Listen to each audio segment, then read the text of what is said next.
Sebelum kita memulai debat, kami akan membacakan tata tertib debat untuk para pasangan calon.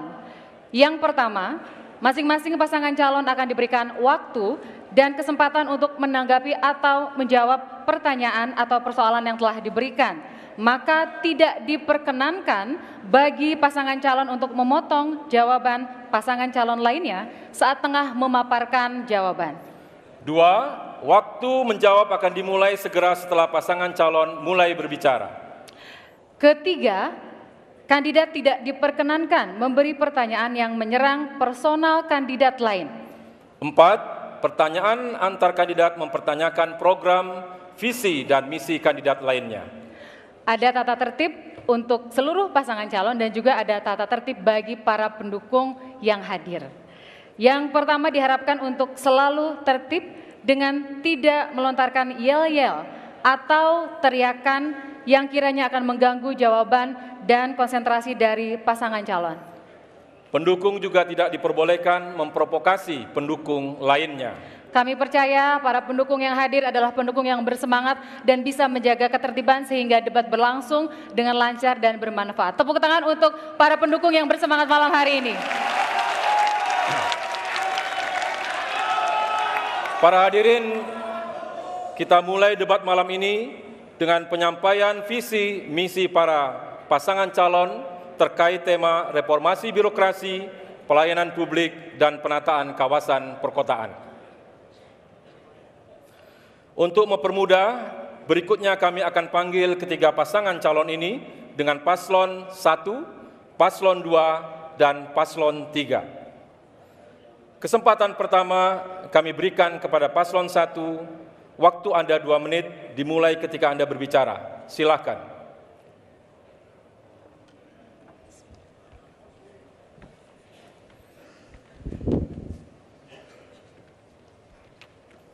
Assalamualaikum warahmatullahi wabarakatuh.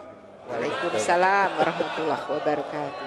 Selamat malam dan salam sejahtera untuk kita semua. Warga Jakarta yang saya cintai dan banggakan.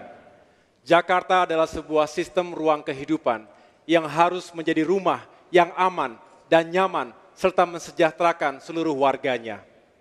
Visi saya 5 tahun ke depan adalah mewujudkan Jakarta sebagai kota yang maju, unggul, dan modern, tetapi tetap humanis dan juga mengakar pada jati diri bangsa Indonesia. Dalam mengelola, menata, dan membangun Jakarta, rakyat Jakarta secara keseluruhan tidak hanya menjadi objek, tetapi juga menjadi subjek. Inilah hakikat dari demokrasi, dan ini pula hakikat dari paradigma yang inklusif dan partisipatif.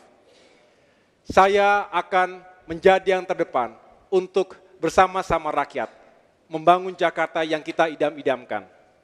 Untuk mewujudkan itu semua, kita harus membangun birokrasi yang capable, yang transparan, akuntabel, dan juga responsif, sehingga kita dapat mengatasi dan menyelesaikan berbagai permasalahan akut di ibu kota saat ini, khususnya yang terkait dengan kepadatan penduduk dengan berbagai implikasinya, termasuk kebutuhan akan lahan hunian, kebutuhan transportasi umum, pendidikan, kesehatan, maupun pelayanan publik lainnya.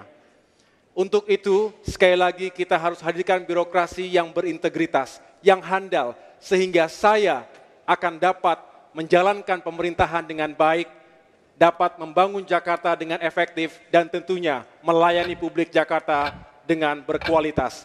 Demikian visi dan misi saya jika saya terpilih menjadi gubernur untuk 5 tahun ke depan. Terima kasih.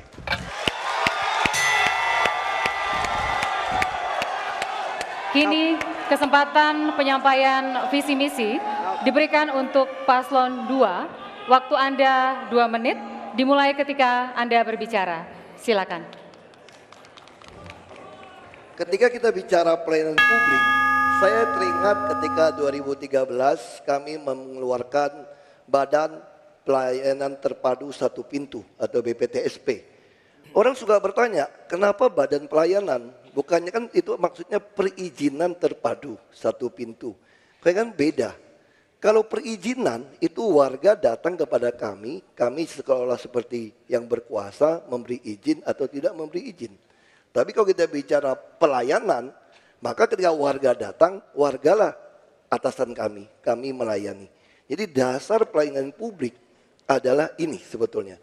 Nah, untuk bisa mencapai ini tentu kita harus mempunyai pelayan-pelayan yang memiliki hasrat, empati untuk membantu melayani orang. Nah, bagaimana caranya? Kami mulai menaikkan tunjangan kinerja daerah yang terukur. Bagaimana yang dikerjakan. Lalu kami memiliki sistem, ada kinerja indikator untuk melihat berapa untuk mendapatkan tunjangan kinerja daerah tadi. Kami percaya dengan adanya birokrasi yang bersih, transparan, profesional tadi, tentu penataan kota bisa kami lakukan dengan baik. Apa sih hakikat sebuah penataan kota? Penataan kota adalah berbicara, tugas kami adalah mengadministrasi keadilan sosial. Bagaimana tugas kami mengadministrasi ini yang penting. Tentu harus semua pihak dilakukan. Ambil yang sederhana. Kita bicara trotoar, walaupun akan membangun 2.600 km, harus betul-betul ramah pada disabilitas. Ketika kita berbicara tentang rumah sakit, tentu harus rumah sakit umum kecamatan yang dekat kepada warga. Nah, sistem penataan kota yang kami lakukan harus membuat warganya itu tidak memerlukan banyak transportasi untuk kebutuhan-kebutuhan dasar mereka.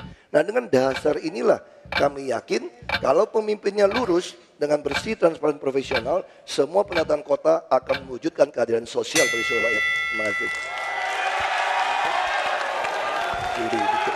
Selanjutnya, kami persilakan Paslon 3 untuk menyampaikan visi misi. Waktu Anda 2 menit dimulai ketika Anda berbicara. Silakan. Bismillahirrahmanirrahim. Assalamualaikum warahmatullahi wabarakatuh. Untuk Pak Basuki dan masyarakat Tionghoa Indonesia, izinkan di malam Imlek ini kami mengucapkan Kong Si Fa Cai. Malam ini hadir juga guru saya dari Jogja, Pak Jono.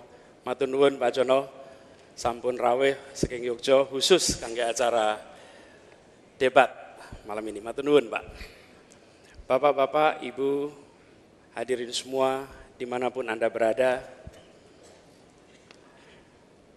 menata kota lebih dari sekedar menata gedungnya.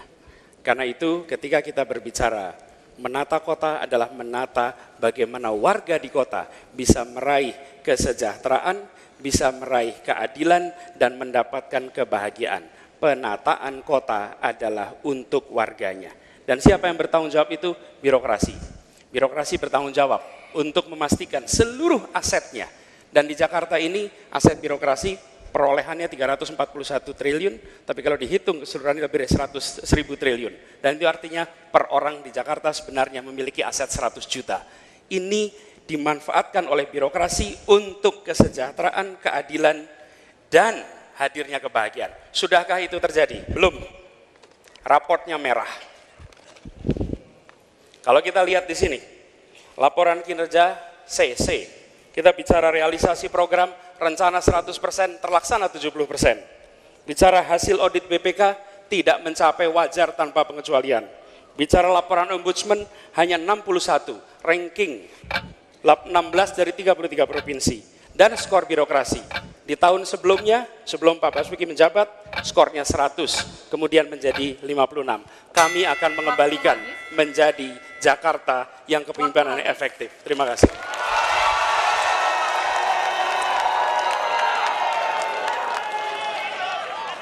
Hadirin dan pemirsa, kita sudah bersama-sama mendengarkan visi misi para kandidat. Di segmen berikutnya, para paslon akan menjawab pertanyaan yang sudah disusun oleh panelis.